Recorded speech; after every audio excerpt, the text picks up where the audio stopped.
When it comes to working safely and efficiently with art resin, the old expression, use the right tools for the job, is true.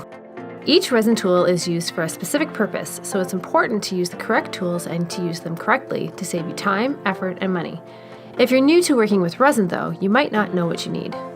Today we're going to walk you through all the resin tools one by one, from the need-to-haves to the nice-to-haves. The good news is you may already have some of them around the house. If not, most things are easily found at the hardware store or online. Now, before we take a look at what you'll need to get started with, there are a couple of things to keep in mind. 1. You might notice we recommend plastic tools, and for good reason. Resin doesn't adhere to plastic, which makes cleanup a breeze. 2. It's important that your resin tools are both clean and dry. Dirty tools can contaminate your resin, and moisture can cause your resin to cure cloudy. Alright, let's get to the resin basics first. If you're using art resin to coat a piece of artwork, there are some basic tools you'll need to have on hand. 1. The first, obviously, is resin. Art resin is available in multiple sizes from 8 ounce all the way up to 10 gallons, depending on the size of your project. Not sure how much you need? Just enter the dimensions of your piece into Art Resin's resin calculator, and it will tell you exactly how much resin you need and even which kit to buy. 2. Disposable gloves. Art resin is sticky, and gloves protect your hands from a mess, so make sure you have a few pairs on hand. We like to use nitrile gloves. They're similar to latex, but a lot stronger. You can find nitrile gloves in the paint department of your local hardware store, or in our accessory kit. 3. Protect your clothing from accidental resin drips by wearing an apron or old clothes while you work. If you have long hair, throw it up in a ponytail to keep the resin out of your hair and your hair out of your resin. 4. Protect your work surface from drips or spills with a plastic drop sheet. A vinyl shower curtain makes an inexpensive liner that can be used again and again. Resin drips can either be wiped clean with a paper towel and alcohol, or, when dry, can be peeled off the next day. For smaller projects, kitchen parchment paper works very nicely. 5. Tape. As gravity pulls art resin down the sides of your artwork, drips will start to accumulate along the bottom. Tape applied along the bottom of your piece will catch those drips, and once the resin is dry to the touch, you can pull the tape off and the drips right along with it. Make sure you use a good quality tape. We like blue painter's tape and sheathing tape like duct tape. 6. Propping your piece up on plastic stands allows strips to pool on the plastic-lined work surface. We like using painter's pyramid stands. You can find these in the paint section of any hardware store, or they're included as part of our accessory kit. In a pinch, plastic cups or large building blocks work too. 7. A level. Since art resin self-levels, it'll run off the sides if your piece isn't perfectly horizontal. Before you pour, check your work with either a traditional level or with Art Resin's mobile phone level, which can be found at www.artresin.com/level. 8. If your resin is cold, a warm water bath will bring it up to room temperature. Fill it halfway with warm water, about as warm as you'd use for a baby's bath, and let the capped bottles sit for about 10 to 15 minutes. Dry your bottles off thoroughly before you open them, and you're ready to measure and mix. 9. A stir stick. The best stir stick for mixing art resin is one with flat edges to really scrape the sides and bottom of the mixing container as you stir.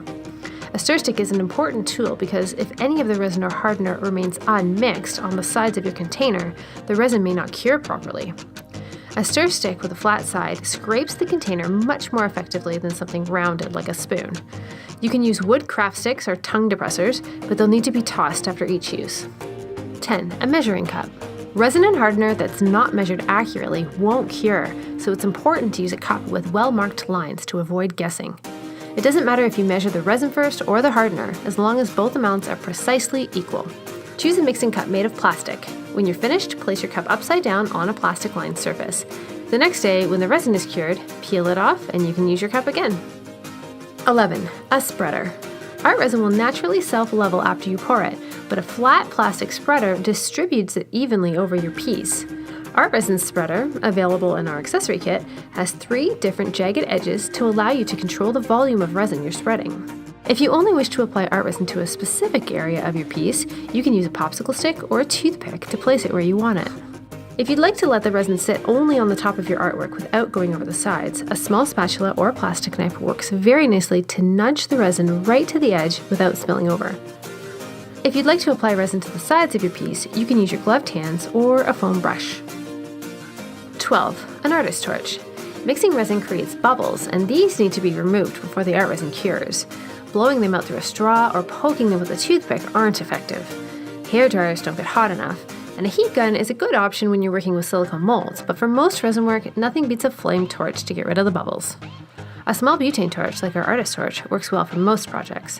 For larger pieces, a propane torch can't be beat. Butane and propane tanks can be found at any hardware store. Oh, and if you're nervous to use a flame torch, please don't be. Once you've used one, you'll wonder how you ever did without it. 13. Toothpicks. Toothpicks are indispensable when resining. After you've torched your piece, look at your artwork at eye level under a light source and use a toothpick to pop stray bubbles or to fish out bits of dust. They're also handy if you want to nudge small amounts of resin around or to place things like gold leaf or other embellishments exactly where you want them. 14. A dust cover. Have a dust cover ready to go before you start to resin. You can use either a plastic tote or a cardboard box with the flaps removed. 15. Paper towel and isopropyl alcohol. Paper towel and isopropyl alcohol are essential for spills and cleanup. Wearing gloves, you can spray your wet tools with isopropyl alcohol and wipe them dry with paper towel. Repeat this step as many times as you need to remove all traces of resin, and then wash your tools in hot soapy water.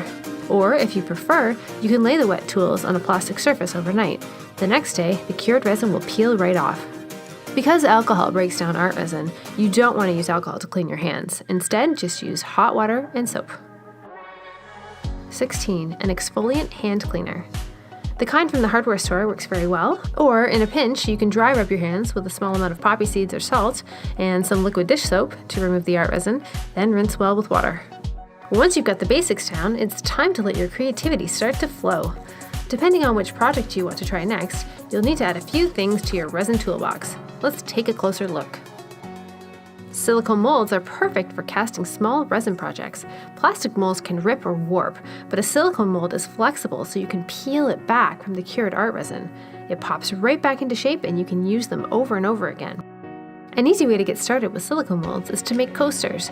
You can drop in beer caps, shells, decorative stones, gems, crystals, and so much more.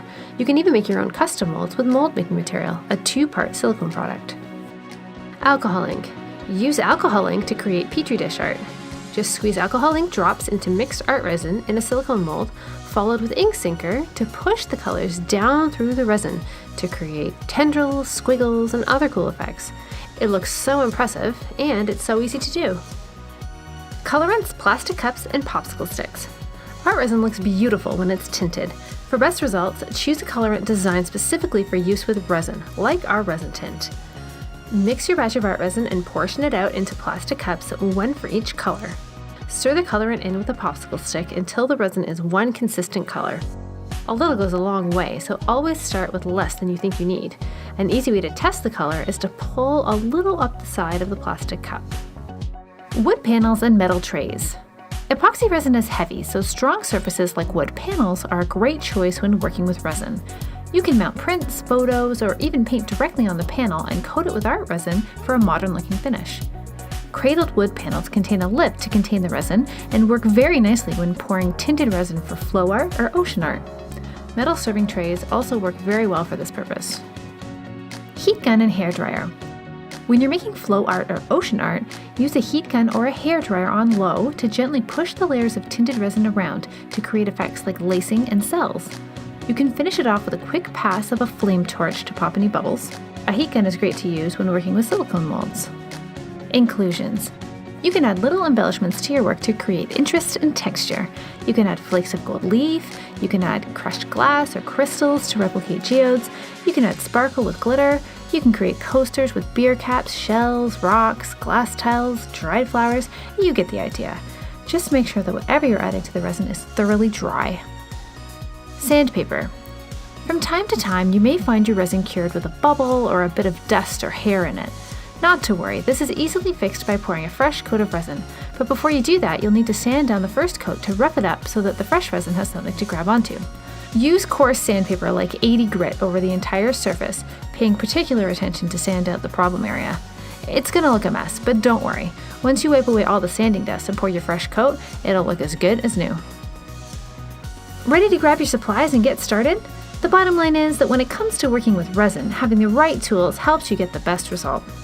If you have questions or comments on any resin supplies, please leave them below. We're happy to help.